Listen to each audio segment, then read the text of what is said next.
quiet town nestled between dense woods and fog-covered hills, there stood an old boarding house that hadn't changed in over a century. It was the kind of place that held secrets like breath in the lungs, silent but constant. Lena, a graduate student researching early 20th century architecture, rented a room for the summer.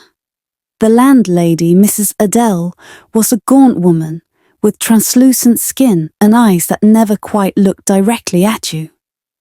"Room 3A, she said, handing Lena the key. "Third floor, don't wander."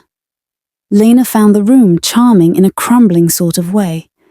High ceilings, dust-lace curtains, and an old wardrobe that creaked in protest when opened. She settled in quickly, spending her days at the local library and her nights cataloguing notes. On the fifth night, while brushing her teeth, Lena noticed something odd. A door, at the far end of the hallway. She hadn't seen it before. It was narrow, faded grey, with a brass knob worn smooth by time. No room number, no signs of use, just a door that wasn't there yesterday. She asked Mrs. Adele about it the next morning. "There's no door there," she replied flatly. "Old buildings play tricks on the eyes." But that night, it was still there. And now, it was open a crack. Against every instinct, Lena approached it. She told herself it was research. Curiosity was practically her job. She touched the knob, ice cold. Her breath misted in front of her. Then the door creaked open, just enough to reveal stairs, descending. No light, no sounds, just stairs going down. She stepped back, closed the door, locked her own behind her. But she couldn't sleep. All night she heard soft, dragging footsteps in the hallway. When she looked, the hallway was empty. But the door, it was wide open now. The next day, the librarian pulled a dusty file for her.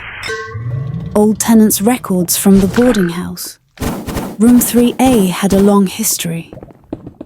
All of them vanished. All of them heard the footsteps. All of them saw the door. But that was impossible. There was no door on the blueprints. By the 10th night, Lena couldn't take it anymore. She packed, determined to leave. But as she reached the stairs, they weren't there, only the grey door. Now directly outside her room. And behind her, her room was gone. It was just the hallway, endless, looping. And from the open door, something whispered, "You opened it." Lena was never seen again. The landlady still rents out 3A. She just tells tenants not to wander and reminds them there is no door, right?